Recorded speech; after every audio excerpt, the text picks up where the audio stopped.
We are now in Dekemun in Bangkok, Thailand.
Hello everyone, selamat malam semua. Selamat datang di 5x6 Talk 5x6 bersama Home dan Guari Galeri. Kali ini kita akan membahas mengenai tema tentang musik untuk jiwa atau music for soul. Kita akan mendatangkan atau mempersembahkan 6 pembicara yang bergelut di dunia musik yang cukup dengan ekspertise bidang masing-masing, dan kita juga akan kedatangan teman kita dari Bangkok, dari Thailand, untuk berbagi mengenai apa yang dilakukan oleh teman kita di sana. Dan dengan harapannya dengan ngobrol 5x6 ini bisa memberikan suatu wadah untuk kita saling bertukar pikiran, saling memberikan input-input, dan mungkin bisa saling berkolaborasi dengan dengan para pelaku kreatif di sini. Dan untuk di awal langsung saja kita akan menyambut speaker pertama atau pembicara pertama, yaitu dengan Christabel Anora. Mungkin bisa di unmute. Halo Mbak Christabel. Cek. Halo. Halo. Halo, selamat malam. Selamat malam. Bagaimana kabarnya Mbak? Sehat? Sehat Mas. Di sana bagaimana? Sehat. Alhamdulillah di sini juga sehat. Mbak Christabel ini saya bacakan ya Mbak ya, untuk ininya ya. Oke. Mbak Christabel Anora dengan judulnya Di Balik Sudut Kamar ya. Betul Mas. Oke. Saya hanya bacakan sedikit deskriptifnya. Proses kreatif sebuah lagu instrumental yang berjudul Sudut Kamar. Betul ya Mbak ya? Betul Mas. Oke, mungkin Mbak Christabel boleh bercerita mengenai proyek ini. Saya persilakan waktu dan tempatnya. Terima kasih. Oke, saya share screen ya Mas ya. Boleh. Terima kasih.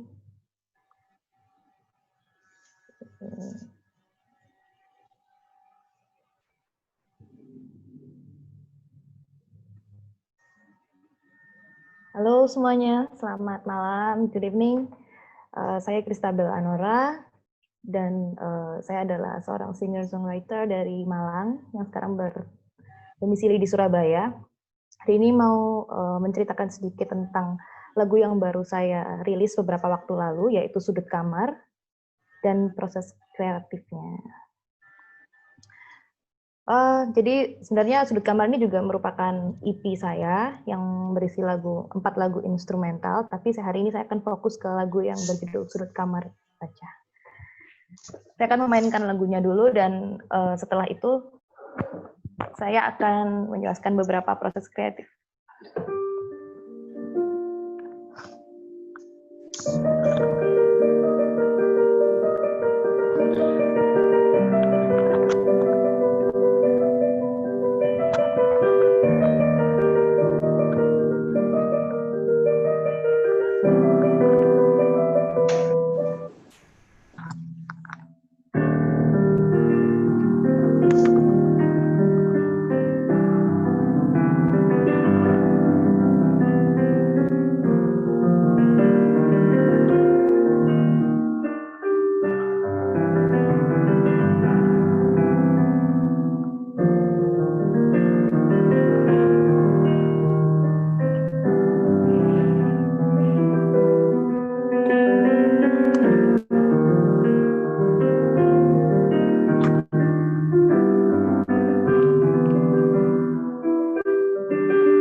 Oke, tadi itu judulnya Sudut Kamar, tapi lagunya sebenarnya lebih panjang dari ini.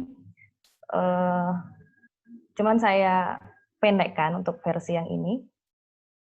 Jadi sebenarnya proses kreatif lagu Sudut Kamar ini, lagunya sebenarnya ditulis secara semi spontan, berbekal dengan kata kunci. Jadi awalnya saya ngeset temanya dulu, kemudian saya bikin flow lagunya secara tertulis. Jadi mau habis ini verse, habis ini intro, habis ini apa dengan keywords-nya. Kemudian setelah itu saya akan create songs as many as I can using the keywords and flow. Jadi seperti yang tadi saya bilang, sebenarnya lagunya cukup spontan. Kemudian akhirnya saya memilih satu dari draft itu, kalau nggak salah draftnya ada 8 sampai 9 lagu untuk akhirnya di finalized. Dan mungkin lebih detailnya seperti ini.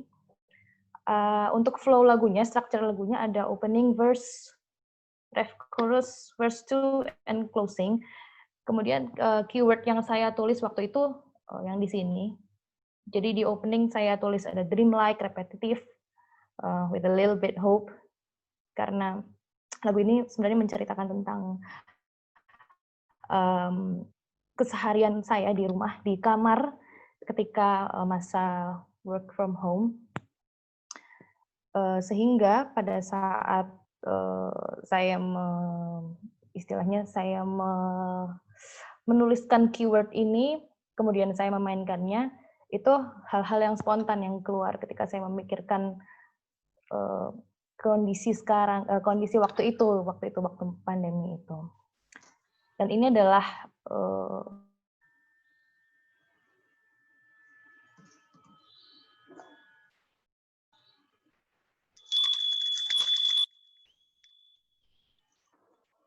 Mbak Kris? Halo? Halo, tadi terputus ya? Sorry, waktunya udah habis Mbak, 5 menit. Oh iya, oke. Oke, thank you. Ini sudah sih cukup dari situ aja. Cukup ya? Oke. Thank you so much. Mungkin tadi ada satu pertanyaan sebelum kita beralih ke pembicara selanjutnya. Tadi Mbak bilang lagu ini tercipta pada saat ini Mbak ya, pandemi ya berarti ya? Betul. Dan berapa lama prosesnya Mbak ketika membuat ini? Artinya inspirasinya dan itu berapa lama dalam proses perkaryaan ini?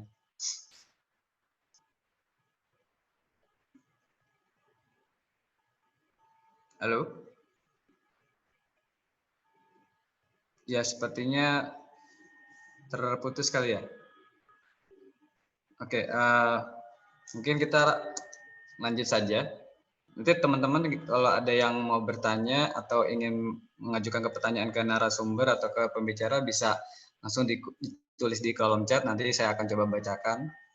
Oke, untuk yang kedua kita akan berlanjut ke pembicara kedua, yaitu Mas Disa Kamajaya. Halo. Halo Mas Disa. Ya. Ya. Saya bacakan sebentar mengenai Mas Disa dengan judulnya Kontemplatif dalam 3 Dimensi ya. Ya, kontemplasi. Kontemplasi dalam 3 dimensi. Oke. Sebagai produser musik dan artis 3D, Disa menyajikan masa data komputer dengan kreasi computer generated imagery atau CGI yang distimulasi dengan pengalaman sonic dan ambient music. Oke. Ya. Mas Disa, mungkin silakan jika ingin memulai saya persilakan. Ya, ini videonya berdurasi 5 menit, jadi nggak akan ada sedikit deskripsi. Ya langsung saya play aja ya, share screen. Oke.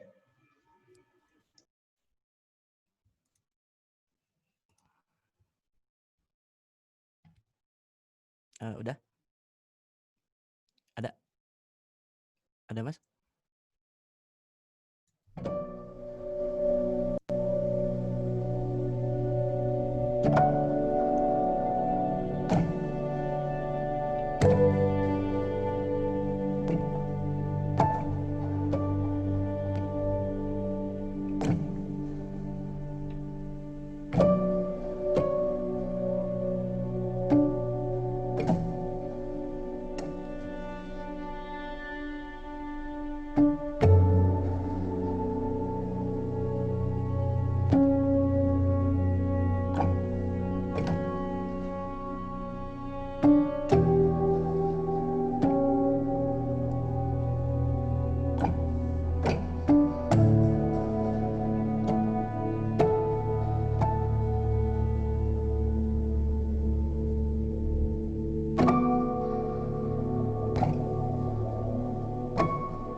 Demikian.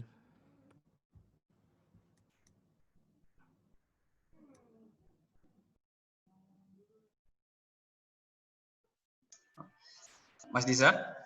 Ya. Mungkin ada yang mau disampaikan atau cukup dari video saja? Masih ada waktunya? Ya, ada sedikit. Silakan. Oke. Jadi gambar-gambar tadi itu adalah upaya-upaya visi saya dalam menggambarkan bagaimana fotorealistik di dalam kehidupan nyata itu tidak jauh berbeda dengan realita yang ada dalam komputer. Jadi semuanya itu hanya rekayasa buatan komputer untuk menyerupai alam. Jadi kita seperti tercerminkan di kehidupan kita sekarang itu kan abu-abu yang mana yang benar dan nggak tahu yang nyata yang mana dan yang nggak nyata. Kira-kira seperti itu. Oke. Terima kasih, waktunya udah habis juga.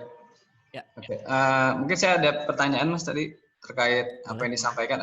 Sebelum kita beralih ke pembicara selanjutnya, untuk konsepnya itu sendiri, Mas ini terinspirasi dari mana? Artinya penggambaran visualnya, terus bagaimana dengan konsep surrealis ya, konsep surrealisnya itu, dan itu apa yang apa ya, maksudnya yang membuat itu menjadi begitu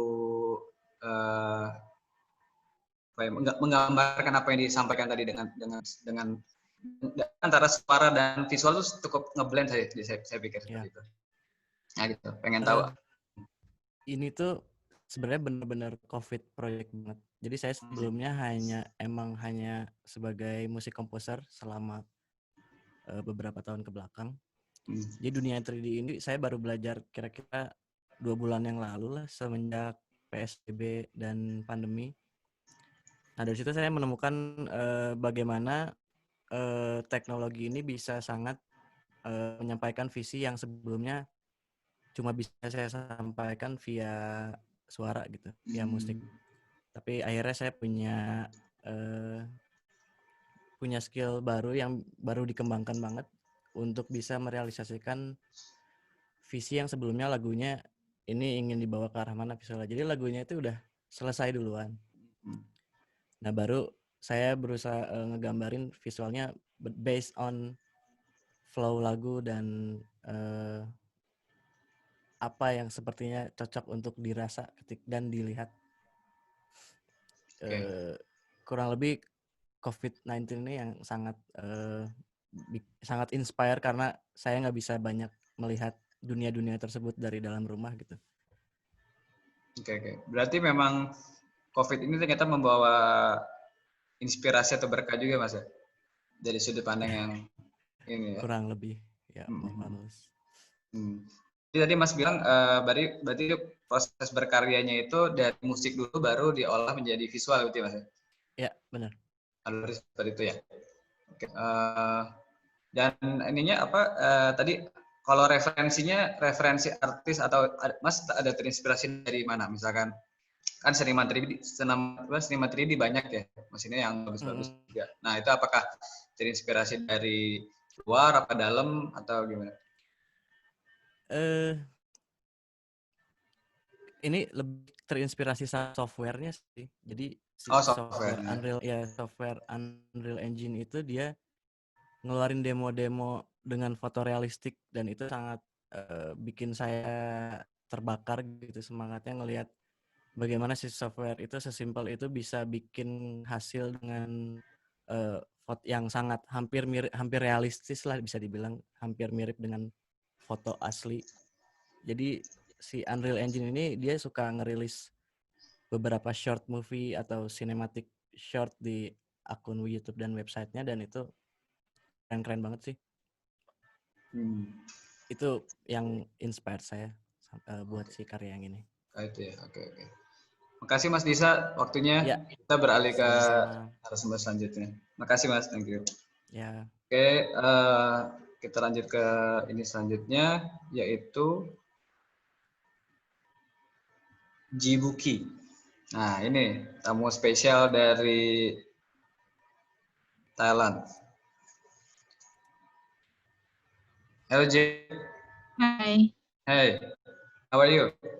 I'm good. You? Yeah, good. And how the situation in Thailand? Now? We are getting better. Like we don't have any new COVID-19 cases inside our country right now. Like it's been 40 days. Okay, nice. Yeah, like so new cases coming from like another country, like just flying in, and then like they have to do state quarantine like that. Oke. Mm.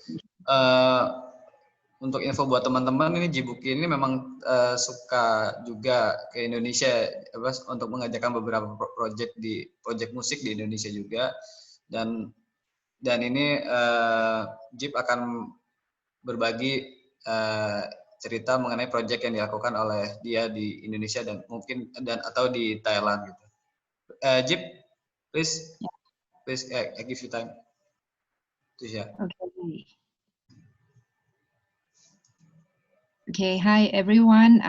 My name is Jibuki, and today I'm gonna talk about the project that I've been working on. Actually, I'm a TV producer working for Channel V Asia, which is the music channel, right? And I've been working with so many like mass musicians, but my passion is about like experimental music. So that's why I'm creating this project with my friend. So I'm gonna show you my presentation right now. So I just create a collective called Neighbors Collective with my friends. He's an artist, and then actually he just became a sound artist after the conflict in Thailand. That's why he wants to use music as his way to express his thoughts and ideas about like about the politics, because in Thailand we just cannot say it loud. Okay, so I met this guy. His name is Pisvitakun, and then like we talk, and then like we have same interest in experimental music scene in Southeast Asia, and then yeah, so we okay.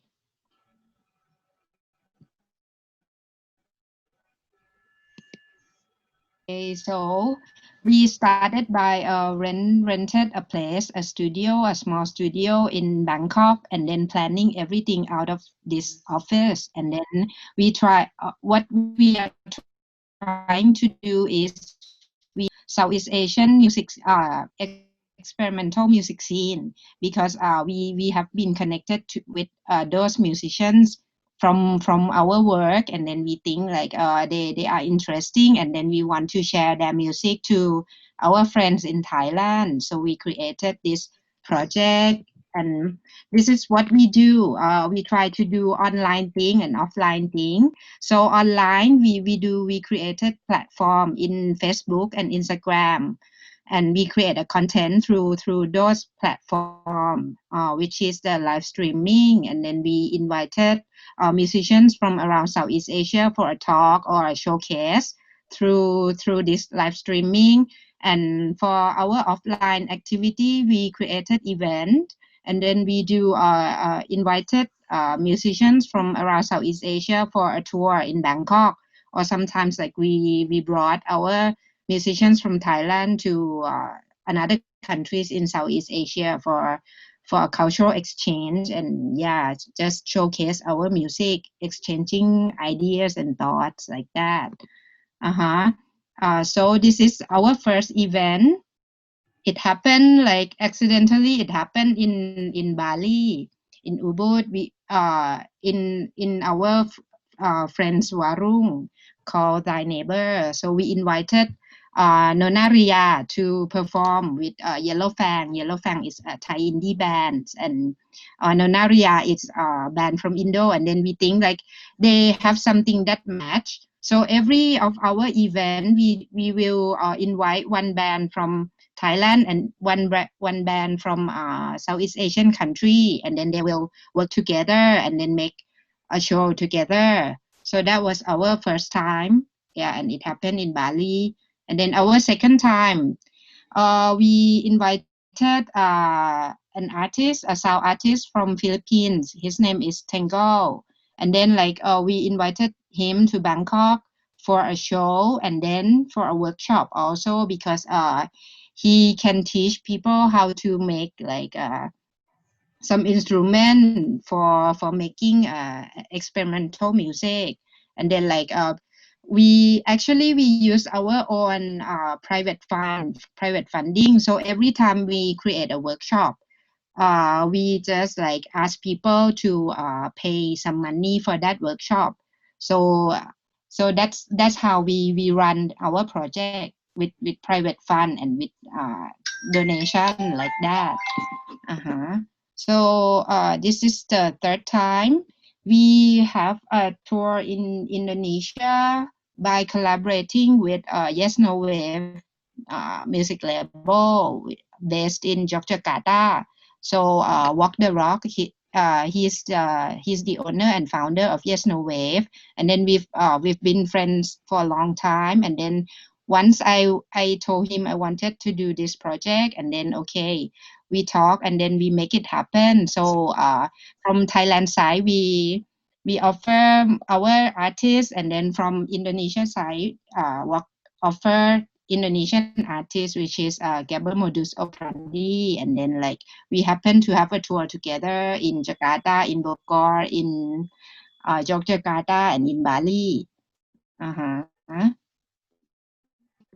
And Jip, then sorry, yeah. Jip, your time is up. Okay. Sorry, only 5 minutes. Okay. Sorry. So this is the Sorry. photo from our project, like that. Okay, I'll just show it real fast. Okay. There's a lot of details. Yeah. Sorry. Only 5 minutes. Sorry. Yeah, okay. So you can just ask me question. Okay. I want to ask how the response of the market or the audience about this kind of project. So at first, we just don't have large audience, but when we started out, and then people start to recognize us, and feels we gain more and more audience every time we organize a new event. Yeah, because actually it's a new thing, and to see would like to find new experience for themselves, and this is what we do. We try to feed them with new experience that we think it's interesting, especially in our experimental music scene. Yeah. Okay. Yeah. And how many countries already collaboration in this neighbor project?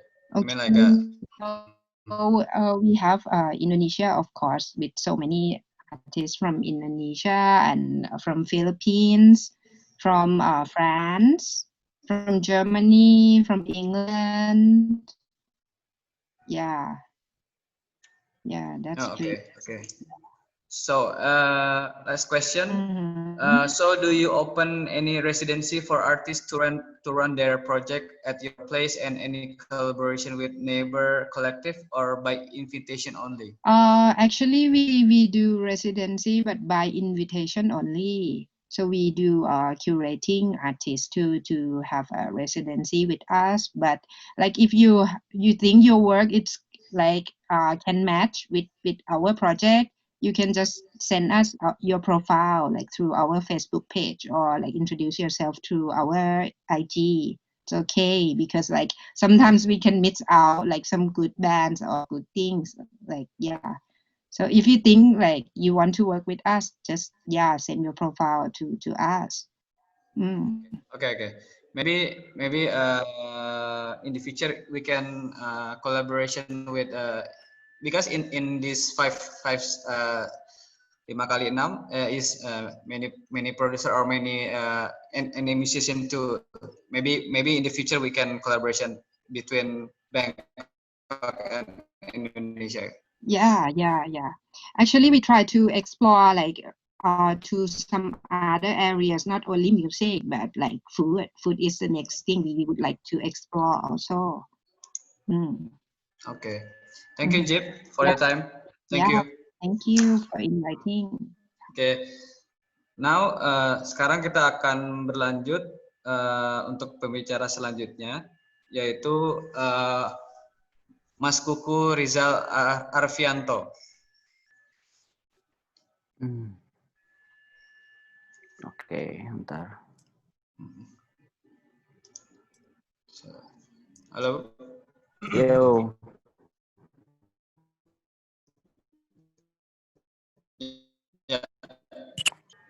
Ya, saya akan bacakan sedikit mengenai profil Mas Kuku sebelum dimulai. Mas Kuku dengan judulnya Telling Stories That Matter ya, Mas ya.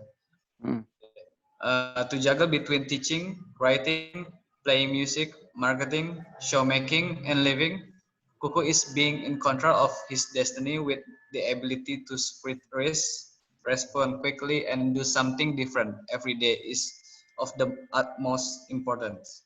Yeah. Oke. Mas Kuku, saya beri waktunya untuk sharing dan presentasi, silakan. Oke, udah kelihatan kan ya? Sudah, aman Mas. Oke. Saniter ini baru berdiri tahun 2019 di bulan Maret. Baik lagi industri musik Indonesia udah mulai evolve, kayak record label udah nggak bisa kayak dulu lagi. Yang dulu kita beli musik, sekarang mungkin kita nyewa kayak Spotify atau semacamnya.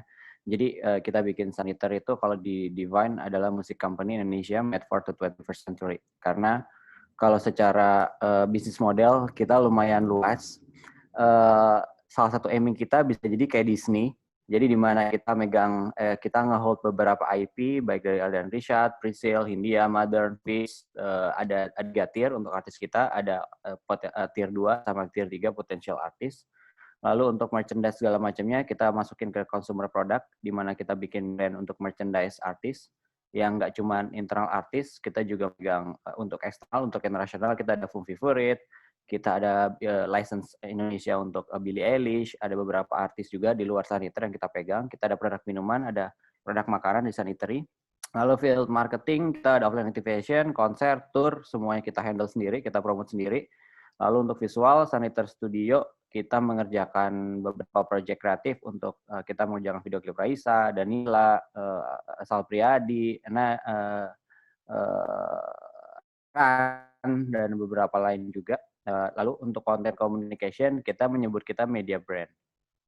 Ini salah satu artis kita, ada Fish, salah satu yang pertama, ada Fish, ada Hindia, lalu ada yang terbaru untuk band pengiring Hindia, kita establishkan menjadi nama Lomba Sihir. Lalu Agatha Priscil juga bulan depan akan rilis soundtrack untuk film Disney juga. Lalu ada Modern, dua elektronik, yang mungkin sepintas cara menggambarkan scene rock dia paling elektronik, scene elektronik dia paling rock. Aldian Rishad yang paling muda, dia masih kuliah. Mungkin kalau dengerin Arctic Monkeys, U2, Nine Inch Nails, itu mungkin akan bisa relate sama Aldrian.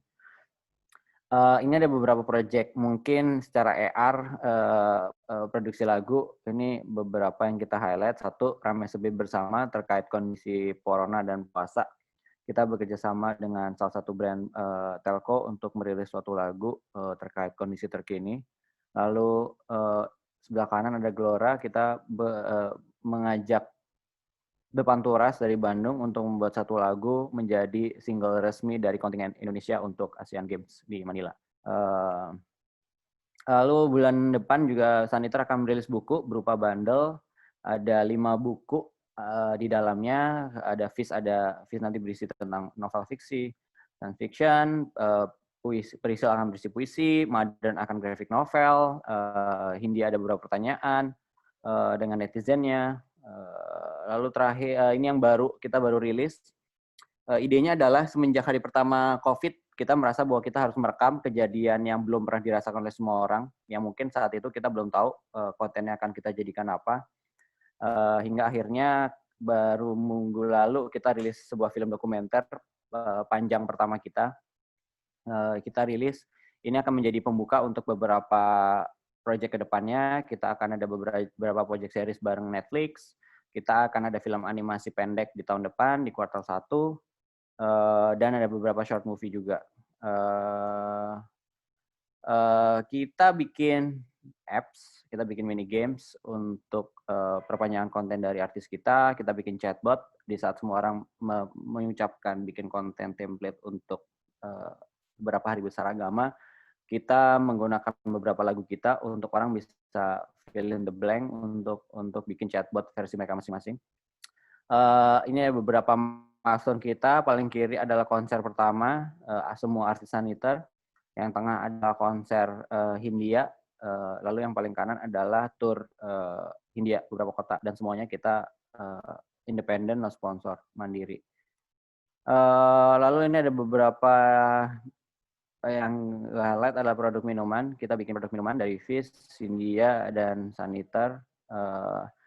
Untuk kebetulan yang ini kita cuma ada sejuk. Nantinya kita ada produk bakmi. Kita akan ada F&B space juga di awal tahun, akhir tahun lah paling cepat.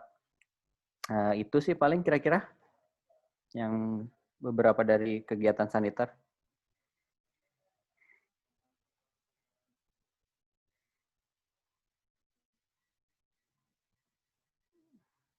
Nah.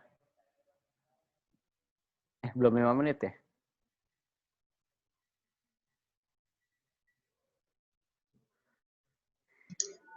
Halo? Halo? Ya. Oke. Suaranya gimana ya, Mas? Dari sih kayaknya, dari kalian. Saya ya?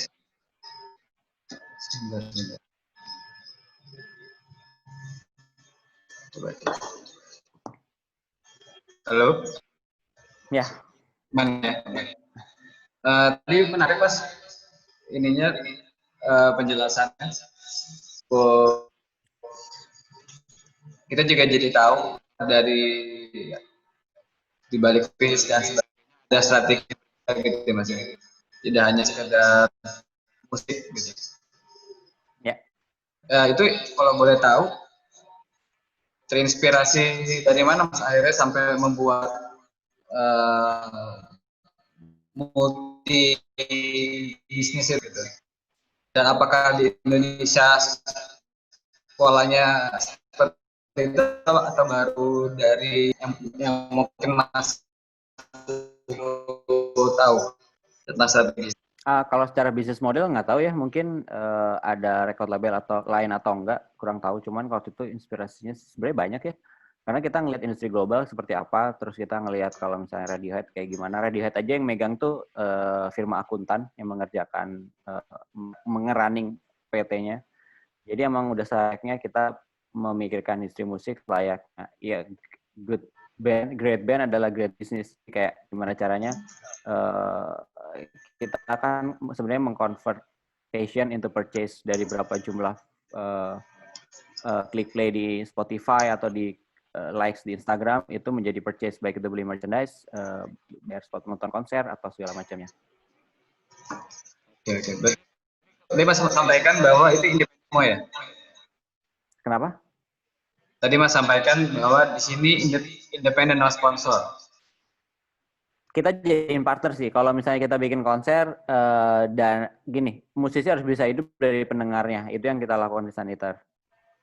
Jadi kalaupun ada brand itu biasanya kita kalau konser brand bukan sebagai sponsor tapi pembeli tenan.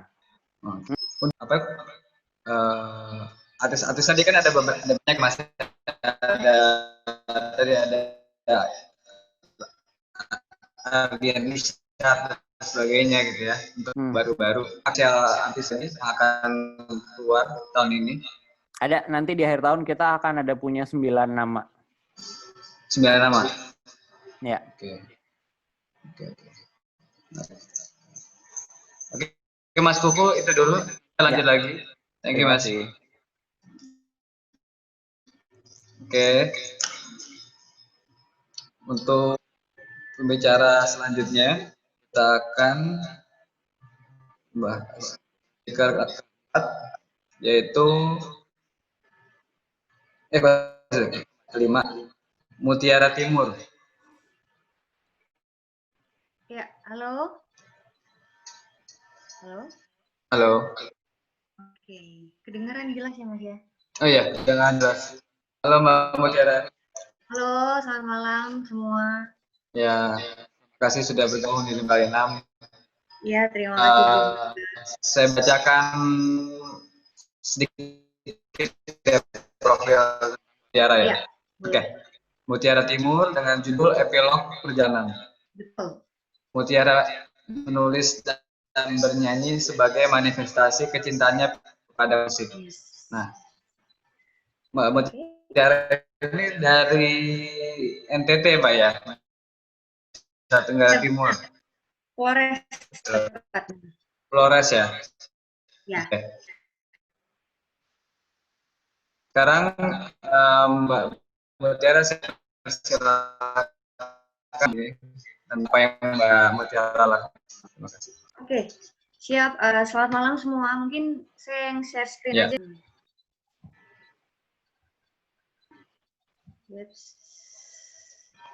Sebentar.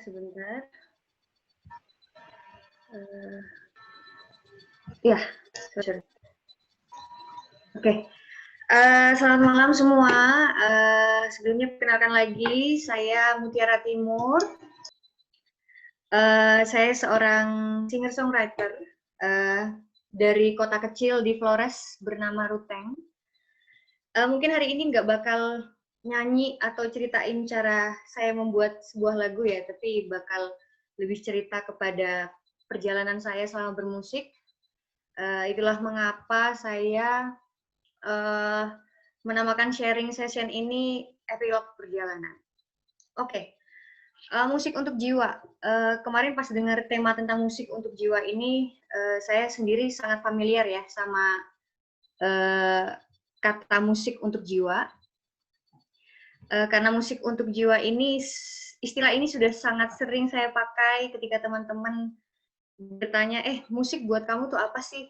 Saya selalu bilang, ya musik tuh untuk jiwa, musik tuh untuk hidup, dan musik itu sesuatu yang membuat hidup saya lebih bermakna ya mungkin ya.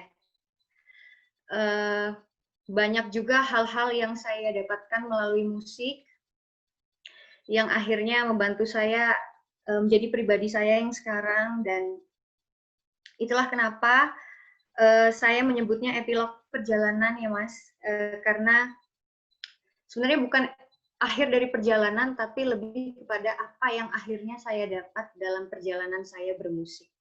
Seperti itu. Jadi menurut saya musik adalah sesuatu yang kompleks seperti jiwa. Di dalam musik kita bisa bertemu dengan orang-orang yang sangat inspiratif, kita bisa bertemu dengan orang-orang dari background yang berbeda, dari kehidupan yang berbeda, dari genre musik yang berbeda, dan lewat musik pun saya juga bisa bertukar opini dengan mereka, bagaimana kehidupan mereka, apalagi musisi-musisi daerah-daerah yang memang mencari nafkah lewat musik dan juga tetap setia berkarya. Mungkin dari mereka-mereka itu akhirnya saya malah membuat saya semakin tertarik untuk menggeluti dunia musik, untuk ada di dalam dunia musik. Dan mungkin selanjutnya saya mau ngomongin tentang inspirasi dan perjalanan saya selama bermusik. Saya sendiri aktif bermusik itu kira-kira sejak 5 tahun lalu, selama saya kuliah, dan kebetulan saya bertemu dengan orang-orang dan teman-teman dari komunitas musik yang sangat mensupport saya untuk mengembangkan potensi. Dan waktu itu saya juga bersyukur sekali saya bisa bergabung dalam berbagai band lintas genre ya. Waktu itu saya sempat masuk di dalam band metal, rock, jazz. Saya juga pernah masuk dalam vokal group, dan mungkin yang paling menarik waktu itu saya belajar nyinden. Jadi banyak banget teman-teman saya yang ngomong, kok orang NTT kok pengen banget nyinden gitu. Jadi saya Jawabnya sih simpel aja sih, mungkin karena ya itu satu-satunya cara saya untuk memanifestasikan kecintaan saya kepada musik. Saya belajar banyak karena memang di kota saya di Flores ini tidak banyak kegiatan yang bisa mengembangkan potensi anak-anak mudanya. Jadi saya benar-benar memanfaatkan waktu saya selama saya merantau di sana, dan fakta yang paling saya temukan menarik adalah bahwa setiap genre itu, setiap komunitas yang berbeda-beda genre tersebut memiliki apa ya, cara bersosialisasi dan mindset yang berbeda-beda, dan itu menarik banget buat saya. Kayak misalnya contoh kecil aja, saya lagi bergabung sama teman-teman yang di vokal group, mereka kalau ngebir itu adalah sesuatu yang kurang gimana gitu buat mereka. Tapi kalau saya bergabung sama teman-teman yang band-band metal, yang rock, bahkan mereka aja kadang sebelum tampil aja mereka minum kayak gitu. Itu mungkin kayak contoh-contoh kecil ya menariknya berkomunitas. Dan akhirnya itu yang membuat saya semakin tertarik untuk merekam lagu. Waktu itu saya punya lagu berjudul Suasana Pinggir Kota. Suasana Pinggir Kota ini lagu pertama yang saya buat dan saya record bersama teman saya. Mungkin bisa saya play ya, Mas. Sedikit, sepenggal 30 detik. Ya, silakan, silakan.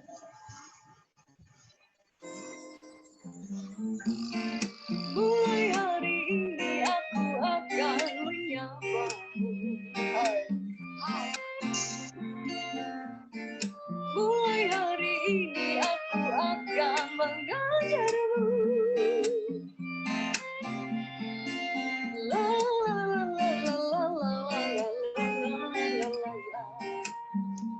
Suasana pinggir kota. Iya, itu tadi sepenggal aja 30 detik. Mungkin karena waktunya udah mau habis ya, Mas ya? Iya. Iya. Sudah habis malah. Pas. Oke, siap. Terima kasih. Terima kasih Mbak Mutiara sudah berbagi tentang perjalanan hidup dan inspirasinya dalam berkarya, dan tadi sudah persembahkan lagunya ya tadi ya. Iya, nah, itu salah satu lagu saya. Kalau boleh tanya, kalau Mbak Mutiara ini memang mempunyai darah seni musisi dari keluarga atau memang atau kebetulan memang keluarga dari bapak dan ibu dua-duanya juga senang nyanyi, dan kebetulan adiknya bapak saya itu musisi juga, musisi etnik, Ivanis Norman, tahu nggak Mas? Saya kurang tahu, mungkin teman-teman tahu guys, tapi saya kurang tahu. Ivanis Norman itu salah satu musisi etnik. Ivanis Norman yang terkenal di NTT ya? Benar. Iya. Itu adik papa saya. Oh, pantesan. Iya. Itu sih. Oke. Siap. Oke, itu berarti tapi sama Mas Ivan itu pernah kolaps atau pernah mungkin? Kebetulan belum pernah, karena memang saya selama ini ngerantau, dia di Jakarta terus. Jadi belum pernah ada kesempatan, mungkin suatu saat semoga aja ada. Oke. Dan kalau saya sempat perhatikan, Mbak Mutiara ini sempat membawakan lagu-lagu dari NTT, Mbak ya? Maksudnya lagu yang memang khasnya dari NTT. Ya. Nah, benar emang. Kalau nggak salah ada judul lagunya apa, Nucalale, kalau nggak salah saya sempat dengar tuh. Oh, kalau Nucalale itu memang saya bikin lagu itu khusus untuk Nucalale buat opening nyanyi dari rumahnya. Oh, itu jujur itu sangat eye-catchy, Mbak. Maksud saya sangat mudah diingat gitu, dan nadanya cukup menarik gitu ya. Dan bagaimana respon teman-teman, Mbak? Khususnya yang di NTT mendengar itu, apakah tersampaikan, maksudnya value dari isi lagunya, dan bagaimana? Kegiatannya itu kan sebenarnya dari pihak Nucalalenya itu memang ingin mengenalkan musisi-musisi NTT biar kita semakin punya koneksi yang luas. Dan senang banget ya karena kita di NTT ini emang kita tidak begitu punya banyak koneksi yang baik untuk benar-benar mengembangkan potensi kita ke kota besar kayak gitu mindsetnya. Jadi mungkin melalui Nuca Lale itu kegiatan yang sangat positif ya buat kita bisa saling kenal, saling share bahwa di NTT juga banyak anak muda yang berbakat seperti itu. Karena terakhir saya ngobrol sama juga ke daerah timur atau Ambon itu memang kota musisi ya, memang banyak bakat-bakat atau potensi-potensi musisi yang bagus-bagus itu memang, tapi memang terkendalanya oleh akses atau betul sekali, ya mungkin ya. Memang tidak ada koneksi yang baik, jadi kita selalu meninggalkan kampung halaman kita dengan mindset kayak kita suksesnya harus di kota besar gitu. Oke. Itu aja Mbak, nanti kita lanjut lagi. Terima kasih waktunya. Terima kasih sudah sharing di sesi yang ini. Nanti kita lanjut lagi setelah. Oke, kita berlanjut ke pembicara terakhir ke yang ke-6. Oke, Mas Robi Suharlim. Halo. Halo Mas Robi. Halo. Ya, semoga sehat selalu di sana. Sehat. Ya, oke. Saya bacakan sedikit ya Mas tentang profil Mas Robi ya. Iya. Oke. Mas Robi Suharlim dengan judulnya Berkarya Sambil Menafkahi Jiwa ya. Iya, betul sekali. Perjalanan karir fotografi di bidang musik yang membawa Robi ke liku-liku kehidupan yang tidak pernah ia duga sebelumnya. Oke. Iya. Oke, Mas Robi, saya persilahkan waktunya 5 menit untuk cerita dan berbagi ke teman-teman di 5 kali 6. Silakan Mas. Halo, selamat malam semuanya. Saya Robi, sambil slide aja ya. Saya music photographer, saya ayah dari seorang anak, ini foto 9 tahun lalu, sekarang anaknya sudah dewasa, saya pecinta traveling. Musik untuk menafkahi jiwa itu karena saya dulunya base-nya kuliahnya musik, jadi bisa jadi music photographer is a blast for me. Jalanannya menarik banget, nggak cuma di panggung, nggak cuma di backstage, apapun tuh. Salah satunya yang saya paling seneng adalah kalau disuruh bikin look sebuah band. Look sebuah band ini salah satu band yang kenapa saya tampilkan di sini, ini bandnya Stars and Rabbit. Saya dapat kesempatan 2 kali. Ini foto pertama, foto shoot buat mereka yang pertama. Setelah foto ini rilis di sosial media dan lain-lain, terjadi gantian personil dan kebetulan saya masih dipercaya untuk photoshoot dengan formasi terbaru mereka. Ini photoshoot waktu formasi terbarunya mereka. Gayanya berbeda, tapi manajemen dan artisnya memberikan kebebasan saya buat mengkreasikan mood dan lain-lainnya supaya bisa sesuai dengan saya dan mereka. Terus satu lagi, menjadi musik fotografer membawa saya ke festival-festival musik yang tadinya waktu saya kecil cuma saya impi-impikan, oh kapan ya bisa motret band-band kesayangan, kapan ya ini Collective Souls, ini Sugar Ray yang dulu hampir tiap hari lagunya saya dengerin ketika saya bertumbuh dewasa, ini Still Hard dan Halloween gitu ya.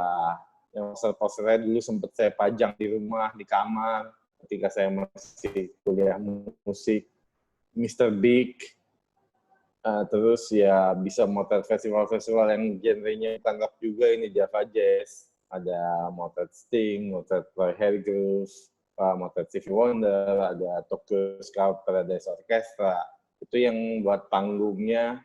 Terus ada beberapa yang saya di-assign khusus oleh artisnya sendiri, oleh promotor dan artisnya untuk bisa punya akses ke backstage dan lain-lainnya. Menurut saya ini salah satu privilege yang tidak bisa dapatkan banyak orang. Karena saya adalah satu-satunya orang Indonesia yang ada di area backstage. Kebetulan ya sama-sama profesional, di show-nya juga berjalan dengan lancar. Ini show-nya gitu, jadi salah satu show yang berkesan juga buat saya. Terus ya bisa ke festival-festival di luar Jakarta juga. Ini terakhir sebelum tahun lalu ada Extreme datang, saya kebetulan dapat kesempatan juga buat meng-capture mereka, dan dapat privilege juga boleh naik ke panggung di akhir acara. Dan kenapa musik untuk menafkahi jiwa? Ya karena saya secapek apapun melihat foto orang ramai ini, capeknya selalu hilang, nggak tahu kenapa selalu ngerasa bersemangat lagi. Terus saya juga jadi fotografer salah satu band yang idola saya dari kecil, itu juga kayak mimpi jadi nyata. Dan foto-foto yang saya lihat di majalah ketika saya bertumbuh dewasa dulu, saya coba repro lagi gaya-gaya yang lain dengan pendekatan tahun 90-an. Dan untungnya mereka selalu, band-band yang saya ikuti selalu menerima ide-ide saya dengan sangat baik.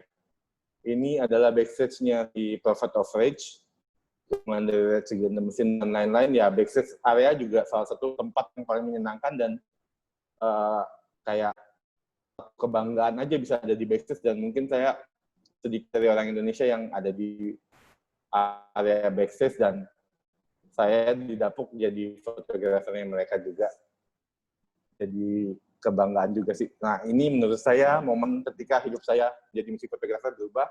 Saya didownload sama Bon Jovi untuk menjadi fotografer konser mereka ketika tahun 2015, dan besoknya mereka setelah show saya pun kembali diajak buat jadi satu-satunya orang yang boleh punya akses memegang kamera di panggung dan di luar panggung. Nah, euforia seperti ini, ngelihat orang 65.000 nonton dan ngadep ke kamera, bukan pengalaman yang bisa dibayar pakai uang apapun sih. Apalagi foto ini sampai detik ini masih terpajang di websitenya Bon Jovi. Dan kredit namanya pun terpampang jelas di sana. Oke, saya rasa cukup ya penjelasannya. Oke, Mas Robi, terima kasih. Iya. Untuk waktu penjelasannya. Sangat inspiring, foto-fotonya bagus-bagus. Dan apa namanya, ya mungkin tadi saya bisa bilang itu pengalaman yang nggak bisa diganti dengan apapun nih Mas ya. Iya, benar. Ketika bisa ada melihat langsung artis yang memang diidolakan dan sebagainya. Iya. Gitu. Dan tadi mungkin saya mau nanya, ya, mungkin tadi Mas sudah sempat sampaikan tadi bahwa yang sama Bon Jovi itu salah satu itu ya yang paling menarik ya. Dari Iya, life changer. Dari situ kayaknya akses ke band lokal jadi lebih gampang sih ya. Dan untuk karya foto Mas itu apakah mungkin sudah pernah dipampang di media-media luar, atau misalnya kayak di website di luar, atau di website beberapa band dan artis yang saya bikin juga beberapa ada, dan beberapa udah di take down gitu. Di website pribadi saya ada, karena di kontrak saya selalu menyetak. Kalau band luar kan kontraknya lumayan ribet ya. Saya selalu menyertakan nanti dalam kurun waktu berapa saya boleh mempublish fotonya untuk kepentingan pribadi saya, bukan buat komersil. Karena Gomez 3 tahun setelah konser baru boleh. Dia yang salah satu yang saya fotoin paling panjang 3 tahun. Makanya baru tahun 2019 atau 2018 saya berani publish, karena di kontraknya tertulis 3 tahun. Oke. Berarti memang setiap artis mempunyai beda-beda Mas ya? Beda-beda. Kebijakan berbeda-beda Iya. ya? Oke. Untuk ini Mas, untuk tadi kan banyak ya foto-fotonya, maksudnya emang khusus tentang musik ya, tentang stage dan sebagainya. Dan itu apakah sudah dibuat ini Mas, photo books? Atau biasanya kayak karya Mas ini dibuat menjadi sebuah buku gitu? Belum yang bisa sih dinikmati oleh teman-teman, khususnya yang para pecinta musik sih gitu. Belum, tapi mungkin yang buku-buku yang kolaboratif dengan kawan-kawan kayaknya udah ada beberapa. Saya juga lupa kan ikut kontribusi di buku musik di mana gitu. Terus kalau buku saya pribadi mudah-mudahan 2 atau 3 tahun lagi keluar. Masih belum cukup ramai ininya. Ternyata belum, menurut pribadi belum. Belum explore, masih ada lagi yang bisa dieksplor pasti. Oh gitu. Oke. Ini ada pertanyaan dari Mas Reksi Pratama untuk Mas Robi. Iya. Saya bacakan. Untuk Mas Robi, bagaimana cara membentuk karakter foto di fotografi panggung? Terus karakter dibentuk dari tone warna atau lebih ke karakter penangkapan fotonya sendiri? Dan saya setuju dengan pernyataan Mas Robi. Seramai apapun, motret manggung sangat melegakan jiwa. Dan artis siapa yang masih ingin difoto tapi belum tersampai? Oke. Banyak pertanyaannya, Iya, banyak nih Mas pertanyaannya. Jadi warna saya kalau dari dulu hampir tidak pernah bermain dengan warna yang aneh-aneh. Saya tipe yang naturalis. Saya hampir tidak pernah mengedit foto-foto saya. Terus ya angle dari dulu juga cuma berkembang eksplorasi ini kalau ketika titik jenuh. Kalau misalnya ikut satu band, kita kemana-mana bisa dari Kamis sampai Minggu, mungkin nggak pulang, baru pulang Senin. Ya disitulah saatnya buat explore angle yang beda. Karena tiap minggu mereka dapat foto dengan angle yang sama pun pasti akan banget.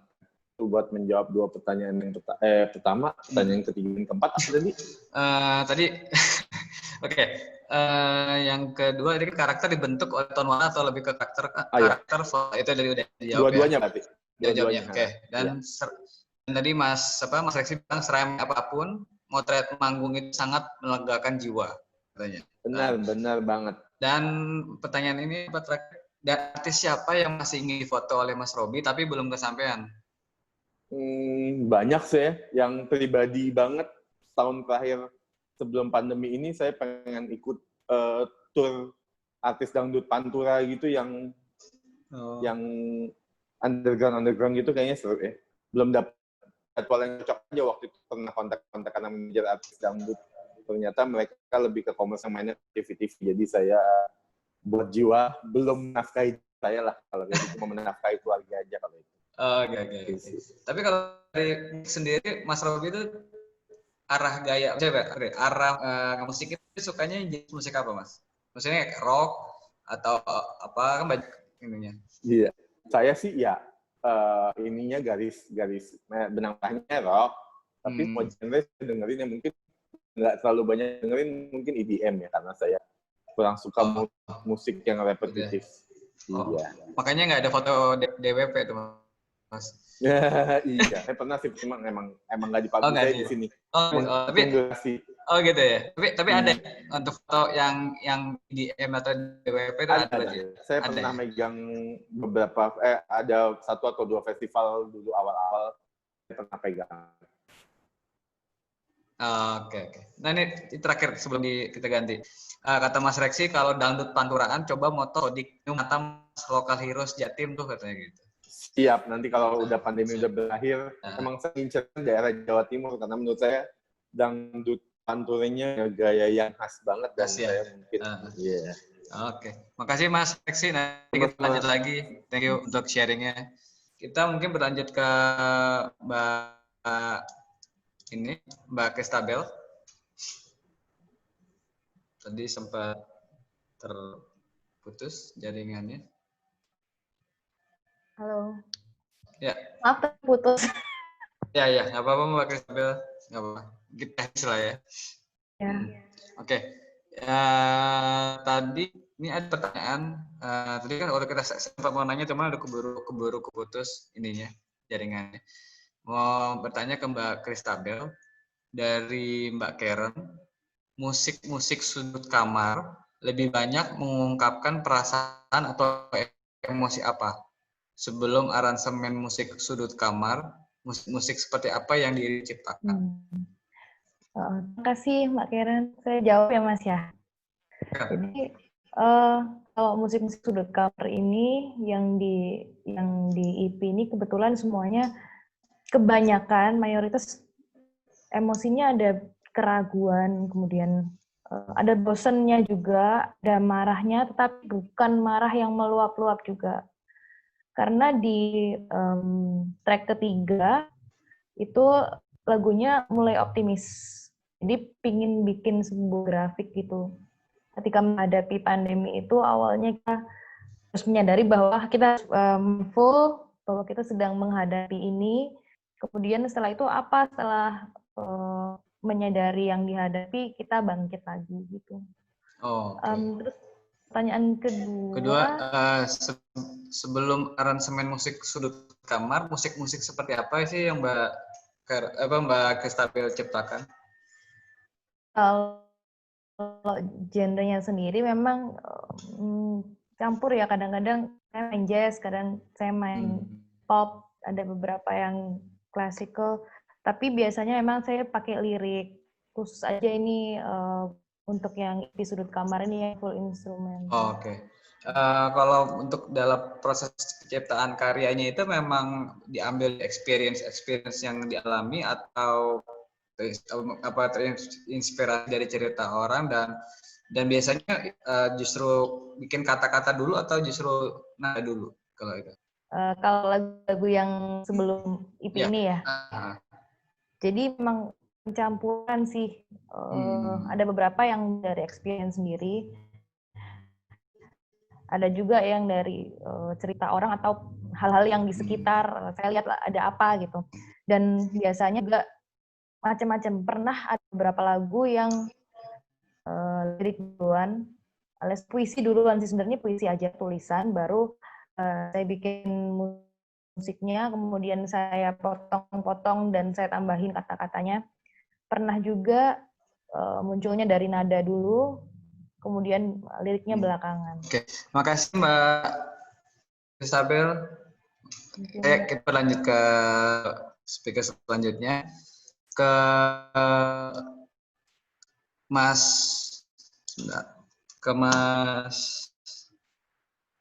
ya sebentar. Ke Mas Disa dulu deh. Mas Disa.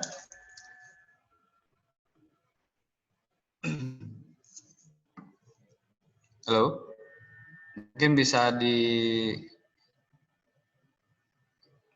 mungkin mati ya. Oke, mungkin Mas Disanya tidak ada respon. Halo? Halo? Cek. Oke. Halo Mas. Ya.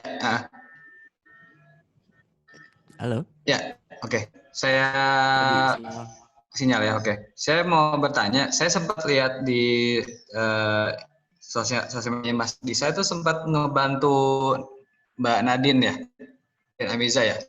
Oh iya. Itu bisa cerita ke teman-teman itu apa maksudnya sebagai apa dan bagaimana bisa akhirnya tercipta si album itu. Oke, saya sama Nadine itu dari dia 3 SMA waktu awal masih sama Dipa Barus. Jadi dia waktu itu masih ngerjain singlenya Dipa yang All Good itu sebelum akhirnya dia memberanikan diri buat solo. Jadi emang prosesnya saya jadi produser dan arranger untuk Nadine itu dari awal karirnya. Jadi dari mulai lagu single dia yang pertama Lempang, lalu Sorai, Seperti Tulang, sampai album yang kemarin Selamat Ulang Tahun. Untuk live sendiri juga saya ikut membantu live performance di atas panggung selain produce di belakang layar.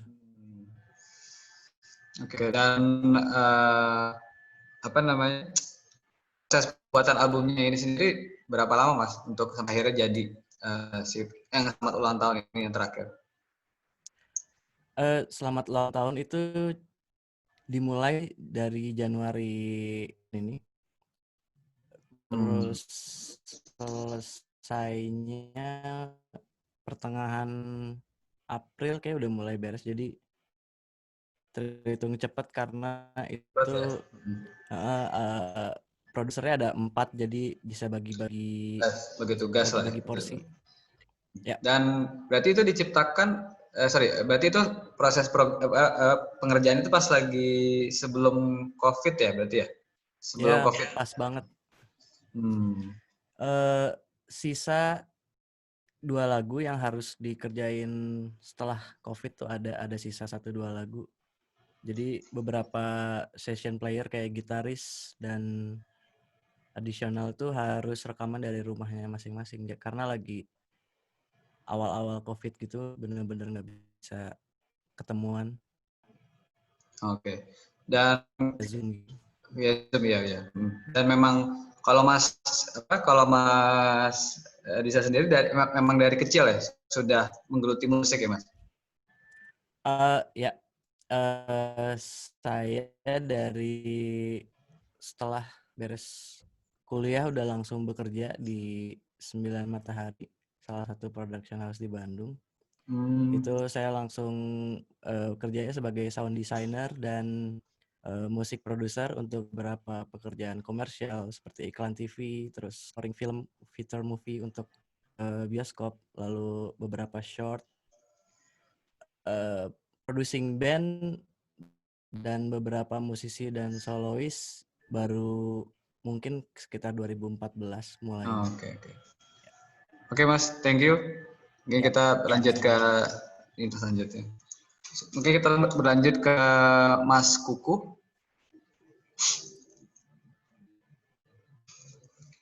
Bisa diaktifkan suaranya. Yes.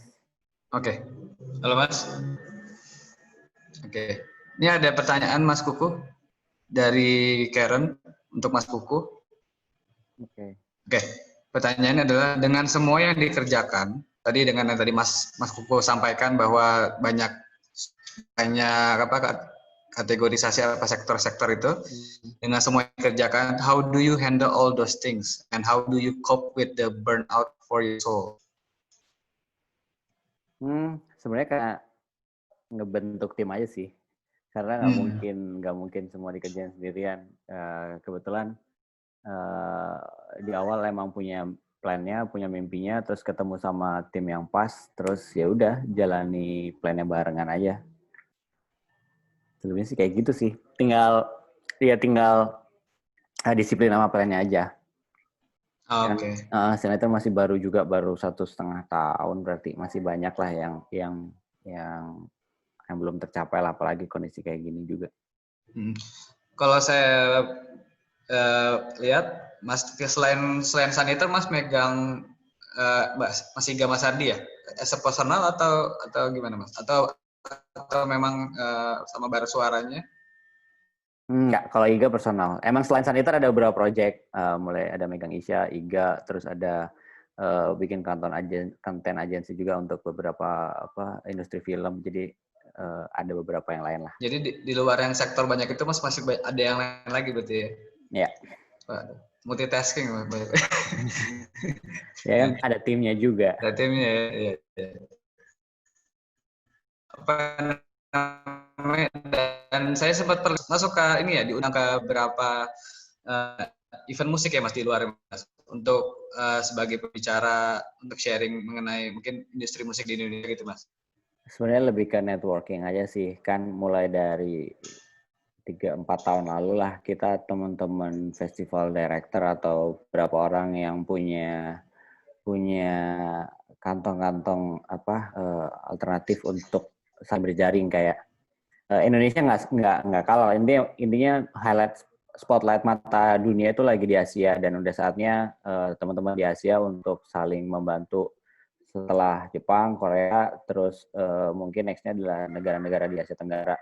Jadi kayak dari beberapa tahun lalu kita yang teman-teman di Jepang, jadi ada teman-teman ada yang sama Sony, Fuji Rock, kalau di Malaysia ada Soundscape, di Korea ada lupa lagi kemarin ada Soul Festival juga, terus di Taiwan ada La Fest, semuanya kayak berjejaring juga. Kayak pada akhirnya kayak kenapa Sanitar bisa megang license kaosnya Fum Favorit juga waktu itu kita kenal Fum sebelum dia meledak juga, jadi ya udahlah sekalian aja kita berjejaring ya, mau kan saling support secara industri aja. Oke. Berarti memang koneksi itu juga salah satu faktor yang penting Mas ya untuk dalam industri musik ini, di luar dari yang memang kategori-kategori itu ya Mas. Iya, sebenarnya ya mau nggak mau kan kita bikin karya itu untuk didengarkan seluas mungkin. Dan di tengah era revolusi internet kayak gini, revolusi informasi, udah nggak ada batas geografikal juga. Jadi mungkin kedepannya kita jadi lebih mudah untuk didengar di seluruh penjuru dunia juga. Jadi nggak ada salahnya ngapain ngebatasin diri bahwa musik ini harus bisa didengar oleh teman-teman di suatu tempat gitu misalnya. Oke, kalau sebelum saya pindah ke speaker selanjutnya, saya pengen nanya, kan kalau mungkin di Indonesia mungkin kayak Sanitar kayak misalkan Hindia atau Fis, orang udah tahu lah ya, udah. Nah, kalau untuk di market di Asia, misalkan di Malaysia, Singapura atau negara-negara tetangga. Kira-kira yang interest juga yang mana Mas? Maksudnya yang mereka juga suka dengan musiknya mereka. Musiknya musik Hindia atau Fish itu. Banyak kok. Fish tahun ini akan ada konser di Singapura. Terus akhir tahun. Jadi kita masih nunggu kondisinya kayak gimana. Kemarin harusnya kita jadi openingnya Falls. Kita juga harusnya ada tour juga di Malaysia. Kalau penggemar Fish, kita kan nyebutnya kelelawar. Kita kelelawar di luar negeri ada sekitar 5 yang official. Ada di Jerman, ada di Inggris, ada di Malaysia, Singapura. Itu lagi ada. Jadi beda-beda sih. Kalau Hindia mungkin karena spektrum demografik pendengarnya lebih lebar, jadi lebih banyak di mana-mana. Tapi emang kita tidak memformalkan pendengar atau penggemar dari Hindia, jadi kita nggak measure tuh sebesar apa dan sejauh apa secara reach-nya. Oke. Kalau yang saya lihat banyak musisi Indonesia yang ketika ngambil ke market luar dia bahasanya menyesuaikan kan Mas. Misalnya kayak Tulus dengan dibuat jadi bahasa Jepang gitu kan sebagainya gitu. Nah, kalau dari Fish atau dari Hindia sendiri ketika masuk ke market mereka apakah ada penyesuaian bahasa itu sendiri atau tetap dengan bahasa Indonesia? Sebenarnya dengan breakthrough dari Jepang dan Korea, bahasa sebenarnya nggak terlalu menjadi barrier ya, kayak kecuali Jepang karena market tergantung market mana yang mau dimasukin. Kalau Jepang nggak harus punya patent Jepang yang strong. Kalau nggak spesifik ke Jepang, kayaknya mau pakai bahasa Indonesia atau bahasa apapun bisa kok sebenarnya. Ya jelas dengan bahasa Inggris mempermudah. Cuman menjadi patokan bahwa untuk expand ke market luar harus berbahasa Inggris. Ada banyak hal di luar bahasa yang menjadi problem musisi Indonesia kayak booking agent, terus distributor gitu yang menjadi problem dibanding cuma sekedar bahasa. Oke. Thank you Mas. Ya, sama. Kita lanjut lagi ke Mbak Mutiara.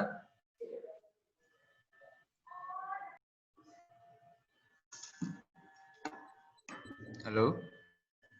Ya, halo. Oke. Mbak Mutiara nih ada pertanyaan buat Mbak Mutiara. Mana suara? Dengar suaranya? Oke. Iya. Oke. Ini ada pertanyaan dari Mas Afim. Untuk Mbak Mutiara. Menurut Mbak Mutiara bagaimana melihat potensi teman-teman di NTT khususnya di Flores? Terus yang kedua, untuk Mutiara apakah kedepannya ada rencana untuk membuat lagu bersama musisi muda NTT atau proyek lain bersama teman-teman di NTT? Oke. Iya, kalau mungkin potensi semua kota di Indonesia pasti anak-anak mudanya semua memiliki potensi.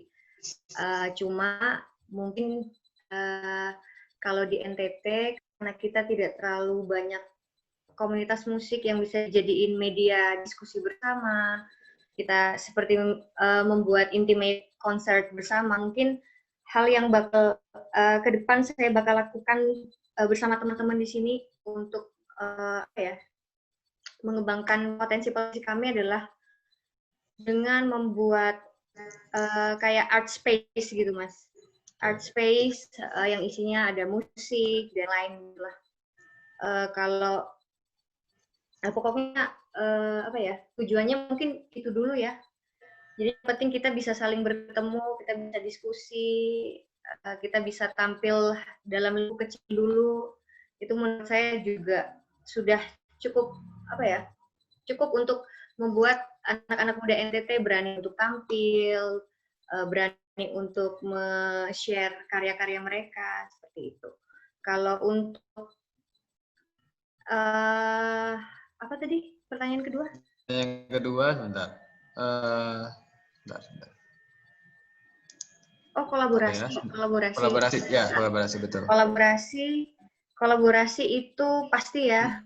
Ini kebetulan kita bulan Agustus untuk memulai kolaborasi itu kan kebetulan saya itu baru 1 tahun Mas di NTT, baru pulang dari Salatiga. Saya ngajak teman-teman di sini khususnya di Ruteng untuk bikin festival musik rumah.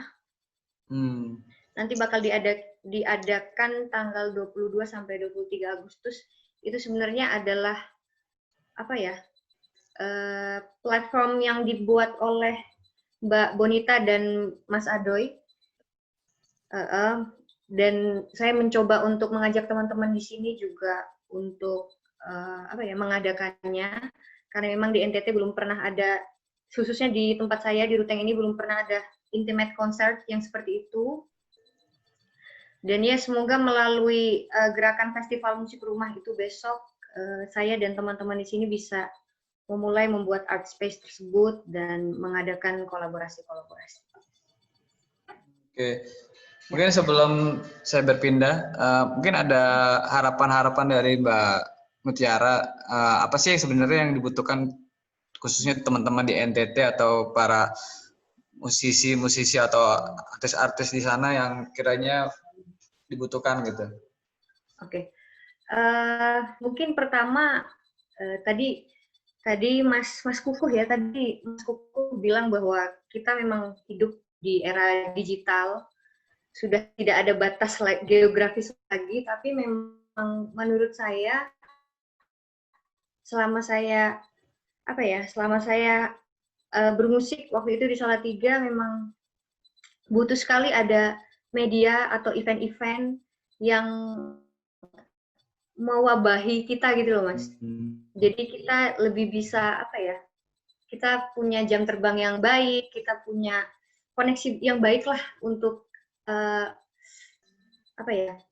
menayangkan karya-karya dengan baik juga, dengan marketing yang baik dan lain-lain. Kalau di Jawa, kalau di tempat saya kuliah waktu itu di Salatiga, kebetulan teman-temannya memang banyak sekali event-event sponsor-sponsor yang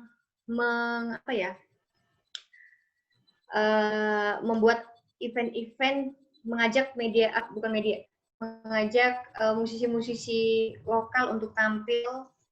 Jadinya kita punya Mas ya ngomongnya ya pokoknya punya media lah Mas untuk berkembang, untuk menyalurkan potensi kita.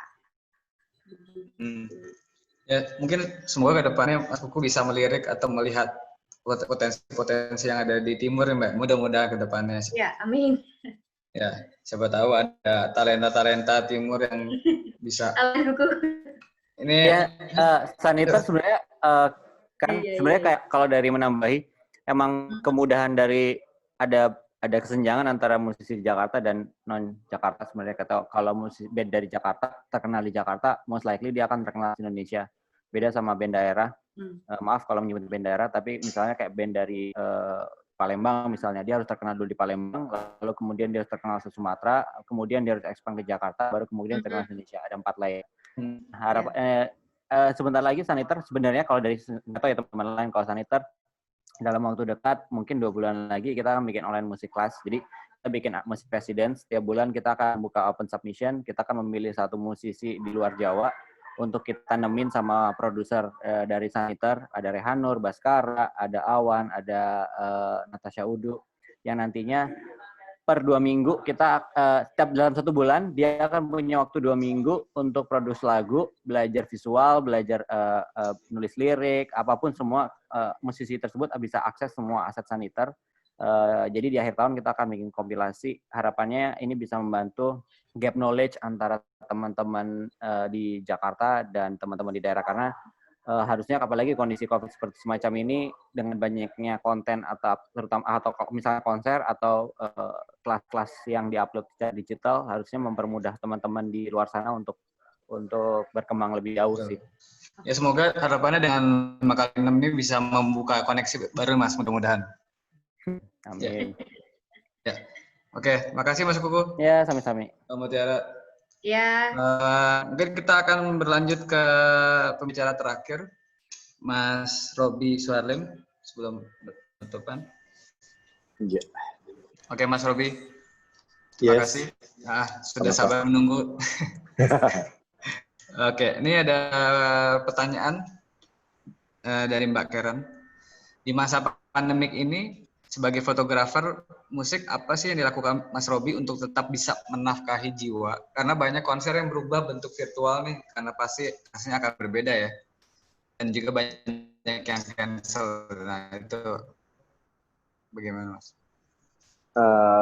Kalau buat menafkahi jiwa sih, sampai detik ini jujur belum ada yang benar-benar menafkahi jiwa. Saya udah mulai foto-foto virtual konser gitu, baik yang live streaming, baru minggu ini aja ada 2. Tadi juga baru selesai buat rehearsalnya. Satu promotor mengadakan rutin tiap 2 minggu sekali, dan saya incas di dalamnya. Ya, tapi basically belum bisa menafkahi jiwa. Menafkahi jiwanya baru sebagian karena saya kurang ada interaksi dengan penonton, nggak bisa merasakan vibe penonton. Kalau motret real kan vibe penontonnya kayak ada di belakang kita, itu mungkin jadi tenaga ekstra buat motret terus. Tapi paling enggak kalau belum bisa menafkahi jiwa, bisa menafkahi keluarga lah.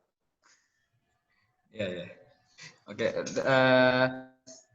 Kira-kira ada tips-tips nggak Mas? Misalnya kan banyak nih Mas, kayak mungkin yang teman-teman fotografer musik yang kayak Mas Robi gitu ya, yang memang udah biasa ketika ada off air atau offline lah ya, maksudnya yang benar-benar activity. Nah itu tips-tips apa nih Mas yang kira-kira biar teman-teman juga, ya mungkin ada yang kayak tadi Mas Robi bilang tidak bisa menafkahi jiwa, mungkin ada hal-hal yang miss, ada hal-hal yang hilang gitu, yang human connection-nya tidak ada gitu. Nah kira-kira ada tips Mas untuk teman-teman nih yang kira-kira nasibnya sama kayak Mas Robi gitu. Berkembanglah sesuai jalurnya. Saya sekarang kayak jadi penyedia layanan streaming buat beberapa company, ya lumayan ya, ada musiknya juga, bisa sambil mendengarkan musik, bisa berinteraksi secara langsung walaupun berjarak ya dengan musisi-musisi yang ikut ada di dalam acara-acara live streaming itu ya. Saya sih mulai melebarkan sayap ke live streaming. Ya intinya lebarkan sayap aja ke tetangga-tetangga dari disiplin ilmu yang kita jalani sekarang. Misalnya tadinya foto aja, mungkin mulai belajar video. Yang tadinya bisa foto dan video, mungkin mulai belajar live streaming. Pokoknya jangan menyerah. Saya pun masih melakukan cover photoshoot buat salah satu penyanyi rap di Indo. Itu tapi saya datang ke satu tempat yang bukan studio lah ya, ruangan ini sih sebenarnya ada tempat kerja saya. Ya saya bawa semua peralatannya sendiri karena nggak bisa banyak-banyak. Ya gitu deh, pokoknya bernegosiasi dengan keadaannya mesti ekstra sih kalau kayak gini. Mungkin tiap orang punya jalannya masing-masing ya, tapi kalau saya melebarkan sayap ke tetangga-tetangga di sini menurut saya. Mungkin tadi sama yang seperti dilakukan Mas Disa tadi ya. Jadi kan kata Mas Disa bilang belajar video, 3D dan itu dalam setiap kejadian atau dalam setiap apa yang terjadi di hidup kita ada hikmah yang bisa diambil atau ada suatu sisi positif gitu Mas ya berarti ya. Benar. Jadi bisa live streaming saya. Orang ya kebetulan dapat klien-klien yang lumayan juga, jadi lumayan lah bisa buat pemasukan. Dan pengalaman yang baru. Baru betul. New life, new normal, ya, new experience. Ya. Makasih Mas Robi. Mungkin kita sudah memasuki di akhir sesi. Mungkin teman-teman bisa menyalakan kameranya. Biasanya di akhir sesi kita akan foto bersama dengan semua para narasumber dan ini peserta. Sebelum dan sesudah kami ucapkan banyak terima kasih buat semua narasumber, Mbak Kristabel Anora, terima kasih banyak. Mas Disa Kamajaya, terima kasih banyak. Jibuki tadi sudah pamit duluan karena koneksinya tidak bagus, jadi karena dia lintas negara ya mungkin kita maklumi lah ya. Terus Mas Kukurizal, terima kasih atas kesempatan waktunya. Mbak Mutiara Timur, terima kasih juga yang sudah jauh-jauh dari NTT, sudah menyediakan waktunya untuk bercerita. Dan terakhir Mas Robi Suarlim, terima kasih juga waktunya sudah membagikan ceritanya, dan kata-kata Mas Robi cukup ini, eye-catching, menafkahi jiwa, ini sangat ini nih, cukup ini di otak saya soal tadi ini. Oke, terima kasih teman-teman, kita akan foto bersama. Oke, Mbak Karen, mungkin bisa dikasih aba-aba. Oke, ya. 3, 2, 1.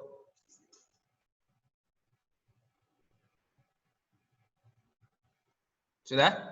Oke, aman? Oke, terima kasih banyak semua.